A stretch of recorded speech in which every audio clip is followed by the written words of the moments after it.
কোরআনের যুক্তিটা হবে আপনার মধ্যে ইতিমধ্যেই কিছু হিকমা আছে, কিন্তু সেটাকে কি করেননি, শক্তিশালী করেননি, সেটাকে সেভাবে ব্যবহার করেননি, অ্যাক্টিভেট করেননি, প্রয়োগ করেননি। আল্লাহ যা দেন সেটার যথাযথ ব্যবহার না করলে দুর্বল হয়ে যায়। আল্লাহ আমাকে চোখ দিয়েছেন, একটি চোখ টেপ মেরে বন্ধ করে রাখি 6 মাস, গ্যারান্টি দিয়ে বলতে পারি সেই চোখটি অন্ধ হয়ে যাবে। ব্যবহার না করলে হারাবেন। যেসব রোগী কোমাতে পড়ে থাকে 6 মাস বা বছর যাবত, সুস্থ হবার পর দাঁড়াতে পারে না, কারণ মাসল অ্যাট্রফি হয়ে গেছে, পেশিগুলোর ব্যবহার করা হয়নি। তাই আল্লাহ আমার ভেতরে কিছু একটা দিয়েছেন, ভালো সিদ্ধান্ত নেবার ক্ষমতা দিয়েছেন, আমাকে আগে থেকেই দিয়েছেন, কিন্তু সেটার ব্যবহার আমি করছি না। আর যত কম ব্যবহার করব সেই ক্ষমতা ততই দুর্বল হতে থাকবে। এভাবে চললে একসময় নিজেকে বলে বসবো আমার তো সেই সক্ষমতাই নেই, আমি তো এটা করতেই পারি না। আর ইদানিংকালের সবচেয়ে ভয়ানক বেদনাদায়ক উদাহরণ যা আমি দেখি তা হলো তরুণ যুবকেরা আমার কাছে এসে বলছে, উস্তাদ কিছু একটা বলে আমাকে অনুপ্রাণিত করুন। 3 ঘন্টা লেকচার দিলাম, এরপর একজন এসে বলছে, উস্তাদ আমাকে মোটিভেট করে কিছু বলুন না দয়া করে। এতক্ষণ তাহলে আমি কি করছিলাম? পাকোড়া বানাচ্ছিলাম? এগুলো কি করছিলাম আমি তাহলে?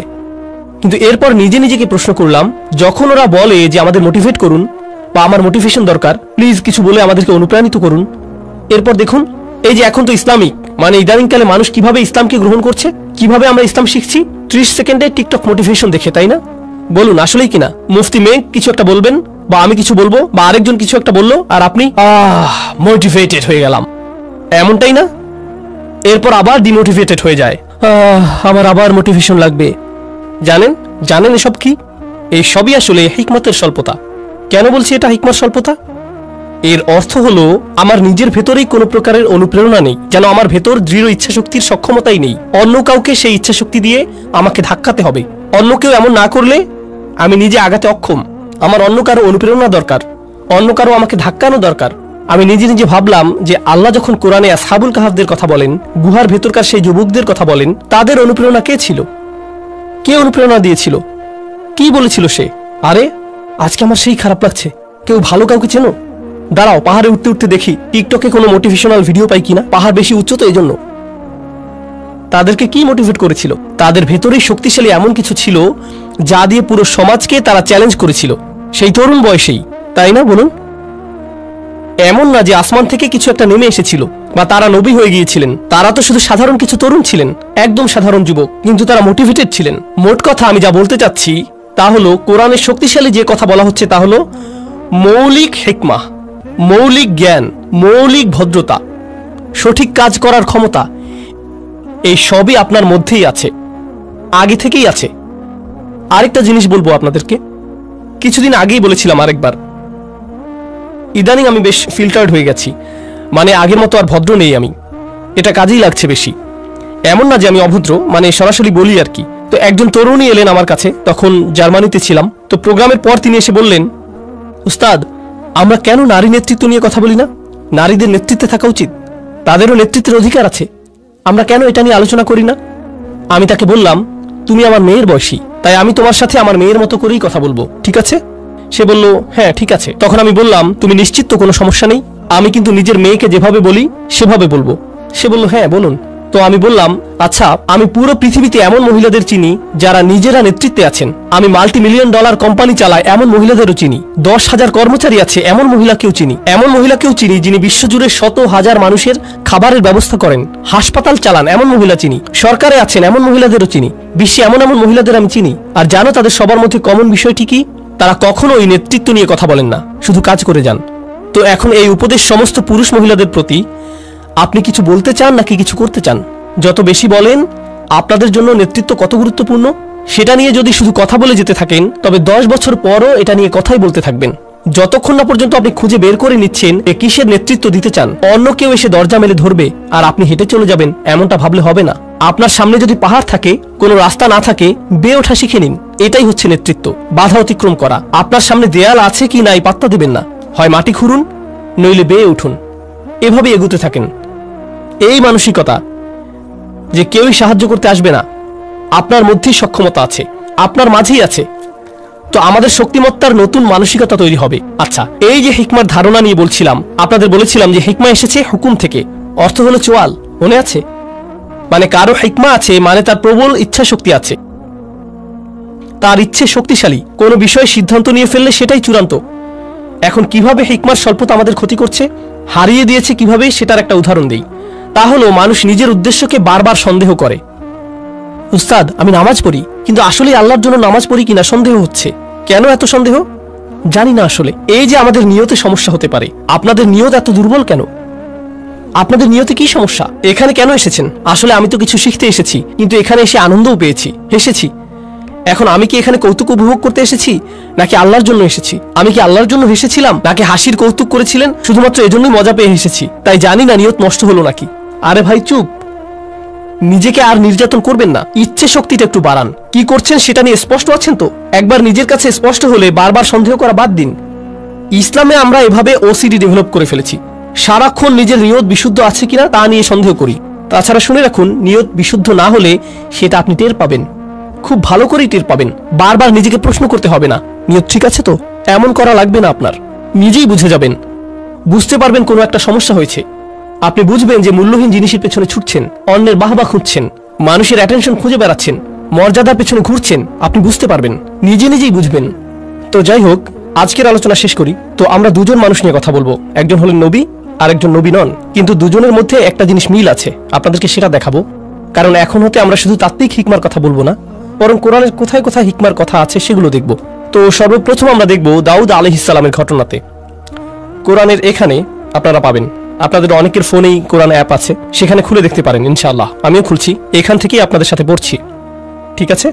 তো এটা হলো সূরা নাম্বার 38 সদ, আয়াত নাম্বার 17। আচ্ছা, উসবির আলা মা ইয়াকুলুন আযকুর আবদানা দাউদ যাল আইদ ইন্নাহু আওয়াব। এখানে বলছে ধৈর্য ধরুন। নবীকে বলা হচ্ছে যে তারা যা কিছুই বলে সেগুলোর উপর ধৈর্য ধরুন, আর আমার বান্দা দাউদের কথা স্মরণ করুন। তার ছিল ক্ষমতা, তার প্রচন্ড ক্ষমতা ছিল, বারবার আল্লাহর কাছে ফিরে আসতো। ইন্নাহু আওয়াব, ইন্না সাখখারনাল জিবালা মাআহু, আমি তার জন্য পাহাড় পর্বতসমূহকে বশীভূত করেছিলাম। ইউসাব্বিহনা বিল আশিয়ি ওয়াল ইশরাক, তারা আল্লাহর গুণগান করত, মানে পর্বতরাও তার সাথে রাত আর দিনের বেলা আল্লাহর প্রশংসা করত।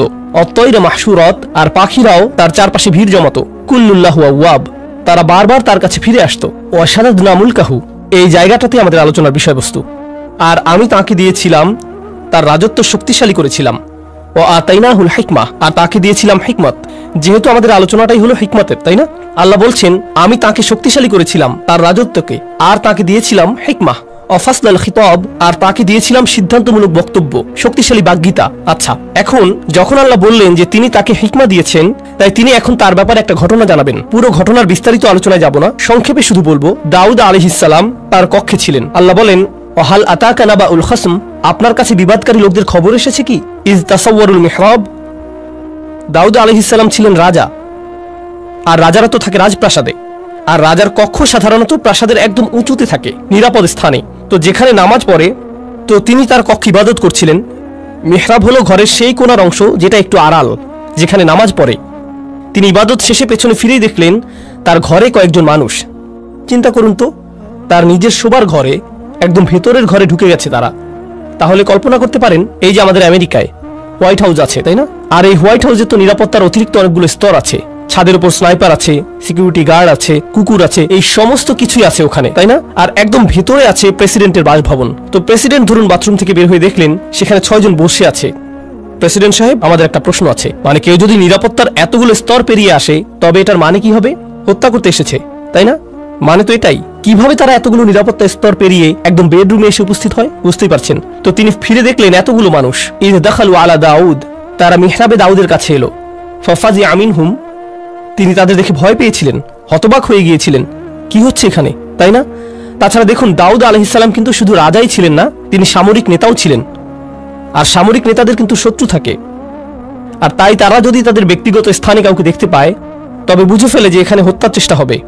তো তারা বলল লা তাখাফ খাসমানা বাগা বাদুনা আলা বাদ, আরে না না না, ভয় পাবেন না, আমাদের শুধু একটি সমস্যা হয়েছে, আমরা তো শুধু আপনার পরামর্শ চাই। কোরআনের ঘটনাগুলো ভালোভাবে বোঝার জন্য আমি যা করি তা হলো নিজেকে সেই অবস্থায় কল্পনা করি।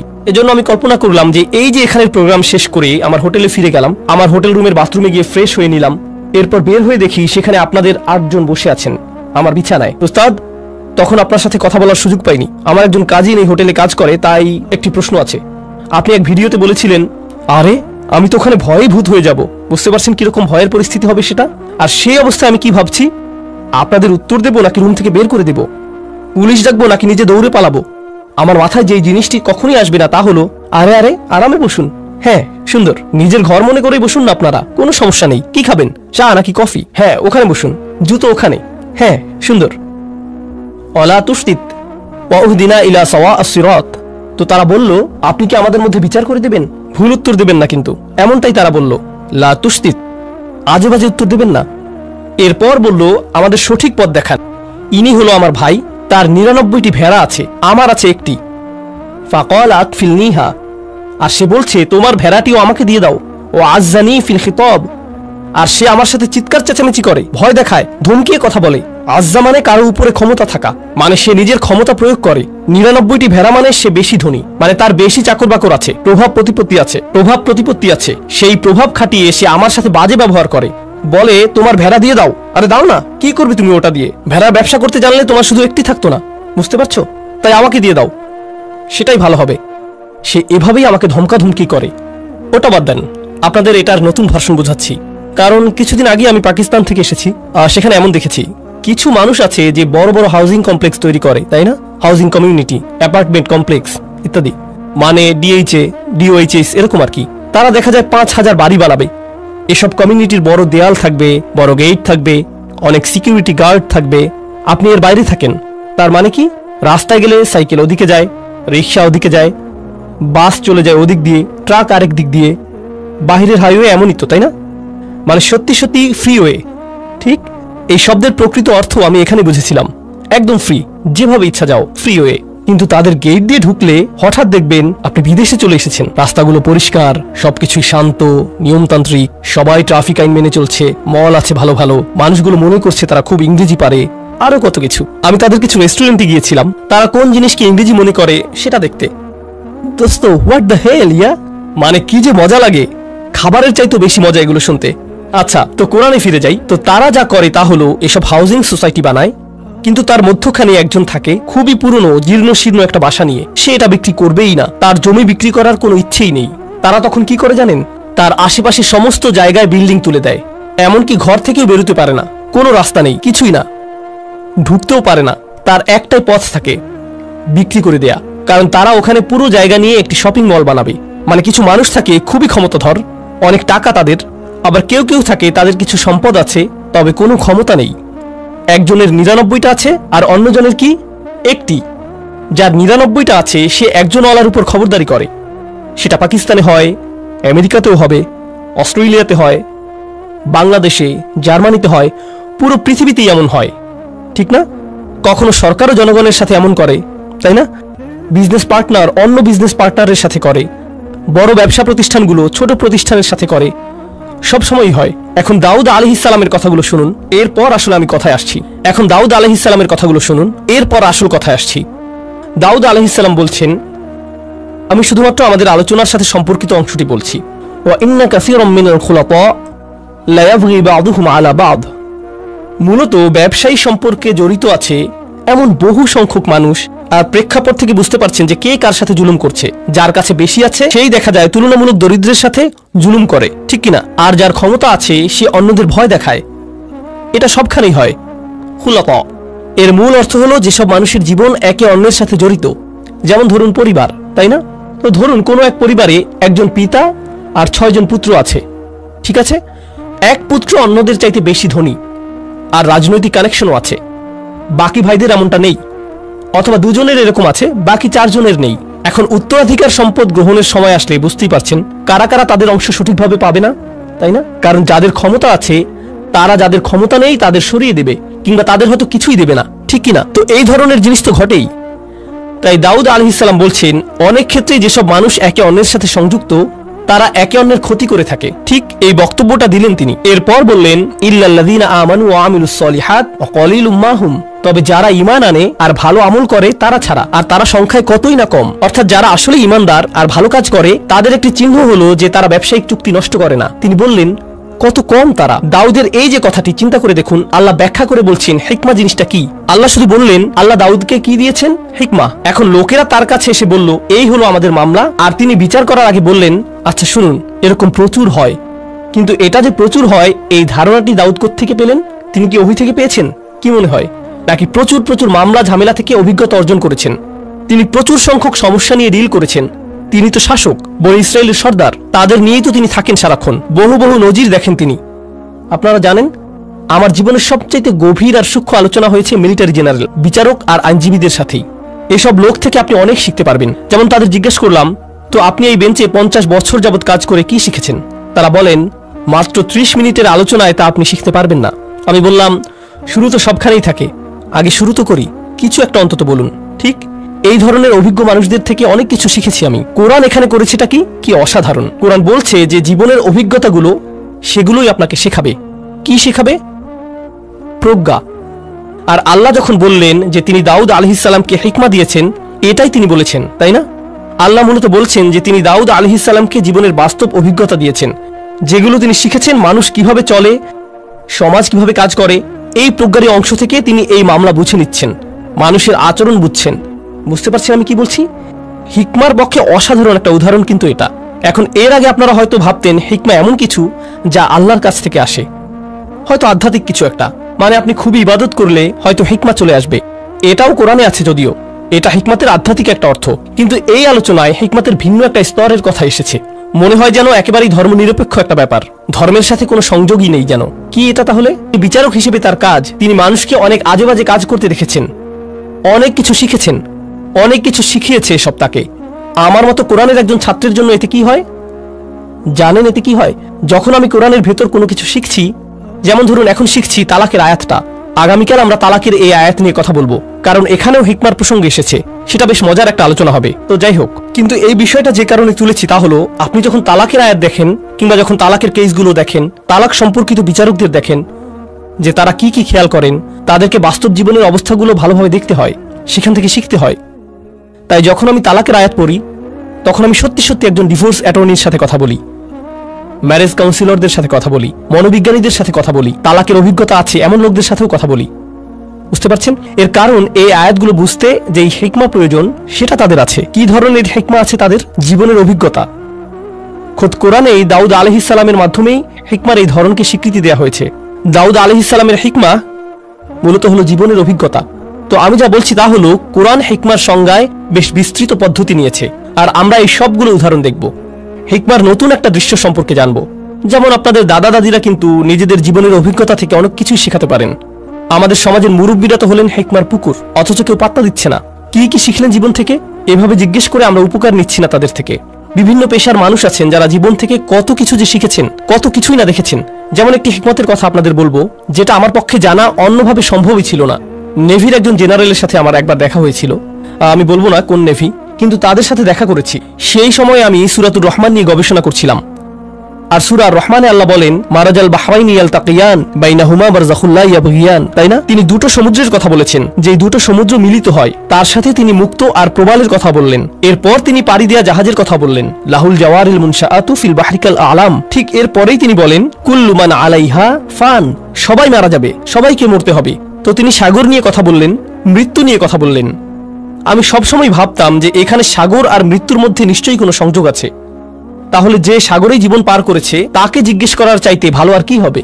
তাই আমি সেই জেনারেলকে জিজ্ঞেস করলাম, আপনি তো পুরোটা জীবন সাগরে পার করেছেন, এই আয়াত সম্পর্কে বলুন তো, এটা পড়লে আপনার কি মনে হয়?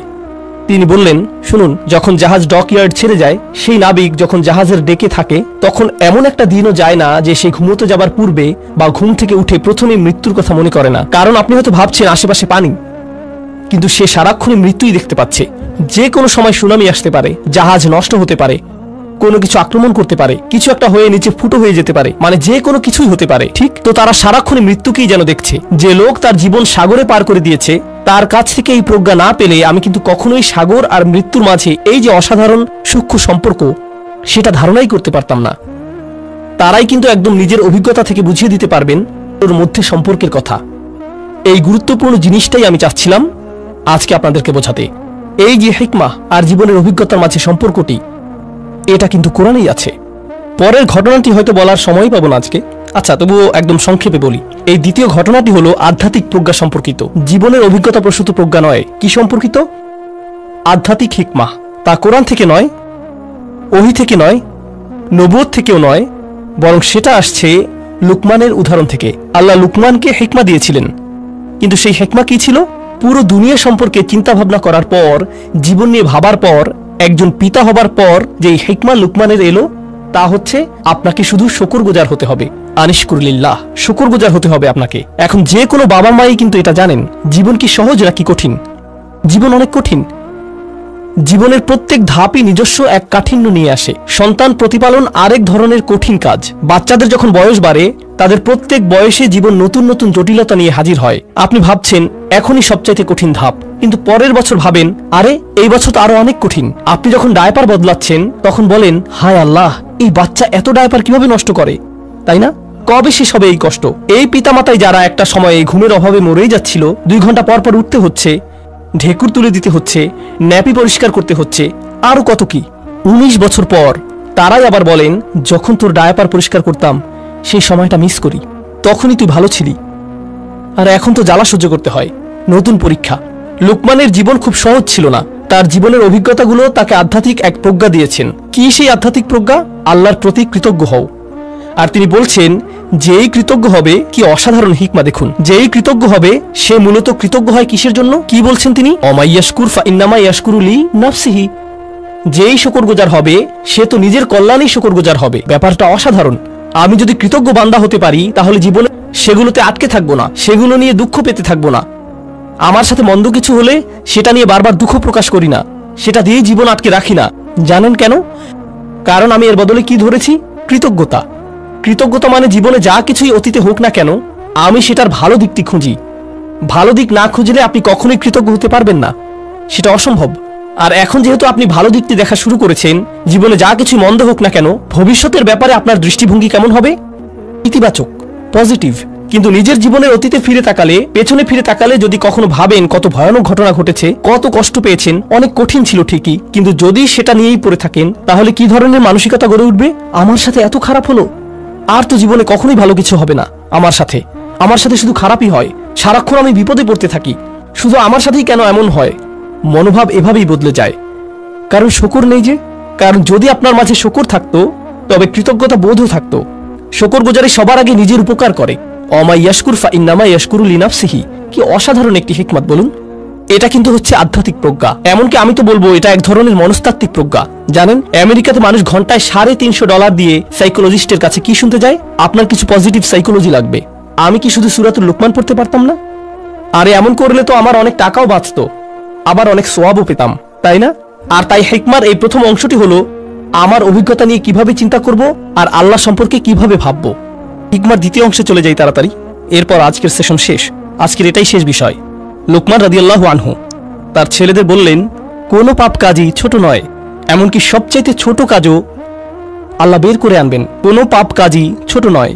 আমি যেই মূল বিষয়টি বলতে চাচ্ছি তা হলো যে কোনো পাপ কাজই কি নয়? ছোট নয়। এমনকি মাইক্রোস্কোপিক লেভেলের কাজও নয়। এমনকি পাথরের ভেতরে থাকলেও আল্লাহ বের করে আনবেন। ইয়াতি বিহাল্লাহ। আল্লাহ খুবই সূক্ষ্ম, আল্লাহ খুবই সুনির্দিষ্টভাবে করেন। আপনার পাপ কাজকে কখনোই ছোট করে দেখবেন না। আর তাছাড়াও আরো যোগ করি, এর বিপরীতে আপনার কিসের ক্ষমতাকেও ছোট করে দেখবেন না? ভালো কাজের। এমন ভাববেন না যে আরে এসব করে কি বা হবে, ইনফ্লুয়েন্সার তো আর হতে পারলাম না, লাখ লাখ ভিউ তো আর পেলাম না। বুঝতে পারছেন? এই আয়াতগুলো নিজেই পড়াশোনা করে দেখুন না, এখানকার আয়াতগুলো দেখলেই বুঝবেন। তিনি তার ছেলেদেরকে বলছেন অন্যদের দিকে বাজেভাবে তাকাবে না, বিনয়ের সাথে চলাফেরা করো। তার পুত্রদেরকে বলছেন যে কোথাও যাবার সময়ে উদ্দেশ্য নিয়ে যেন যায়, উদ্দেশ্যহীন চলাফেরা যেন না হয়। অক্সিদ ফি মাশিক। আর তিনি তার ছেলেকে আওয়াজ নিচু করতে বলছেন, তার ক্রোধ নিয়ন্ত্রণ করতে শেখাচ্ছেন, ভদ্রতা শেখাচ্ছেন, তাই না? জীবনের উদ্দেশ্য শেখাচ্ছেন। সে ঘর থেকে বের হবার সময় যেন তার আসল উদ্দেশ্য থাকে, জীবন যেন অর্থবহ ও উদ্দেশ্যপূর্ণ হয়। এসব জিনিসের বেশিরভাগই তিনি তাকে নিজের চেহারার ভাবভঙ্গিও নিয়ন্ত্রণ করতে বলছেন। লা তুসাইর খদ্দাকালিন নাস। মানুষের দিকে গাল ফুলিয়ে তাকাবে না, মানুষের চেহারায় বিকৃত করবে না। বেশিরভাগ মানুষ কি মনে করে? এগুলো ছোট ব্যাপার নাকি বড় ব্যাপার? ছোট বিষয় মনে করে। হজ হলো বড় ব্যাপার, হারাম বিশাল ব্যাপার। বড় কোনো ইবাদত করলে সেটা বড় পুণ্যের কাজ হবে, কিন্তু অন্যের দিকে মন্দভাবে তাকানো এটা তো ছোট বিষয়, কিছুই না। আর এই যে প্রজ্ঞা, তার থেকে কি নিজের ছেলেদেরকে শিখিয়েছেন? সবচাইতে ক্ষুদ্র জিনিসকেও ছোট করে দেখো না, এরপর তিনি উদাহরণ দিলেন এমন সব কাজের সেগুলো মানুষ ছোট মনে করে, কিন্তু আসলে সেগুলো বিশাল কিছু। আল্লাহর চোখে সেগুলো মূল্যবান। আপনি কিভাবে কথা বলেন, কিভাবে চলেন ফেরেন, আপনার মুখভঙ্গি কেমন, নিজের গলার স্বর কিভাবে ব্যবহার করেন, কি ভাষায় কথা বলেন সবার সাথে। ইন্না আনকারাল আসওয়াতি লাসাউতুল হামির। তিনি এই প্রজ্ঞা, এই আধ্যাত্মিক হিকমা শিখেছেন কিভাবে? কোনো ওহী থেকে কিন্তু তিনি এই হিকমা শিখেননি। এছাড়া মজার বিষয় হলো, অনেক মানুষ দেখবেন আপনারা যারা নিজেরা মুসলিম না হলেও লোকমানের উপদেশ মেনে চলে। তারা অন্যদের সাথে সদয় ভদ্র ব্যবহার করে, তারা উদ্দেশ্যপূর্ণ, তাই না? অন্যদের ছোট করে দেখেন না, তারা অন্য কারো উপর গলার স্বর উঁচু করে না। তাদের সব গুণ আছে। এই গুণগুলো তারা কোত্থেকে পেয়েছে? মাঝে মাঝে হয়তো মনে হয় এদের তো ইমানই নেই, তবুও কিভাবে ইসলামিক মূল্যবোধ পেল তারা? কারণ হলো হিকমাহ, সার্বজনীন বিষয়। কারণ হিকমাহ হলো সার্বজনীন বিষয়। আল্লাহ যাকে চান তাকে এটা দিতে পারেন।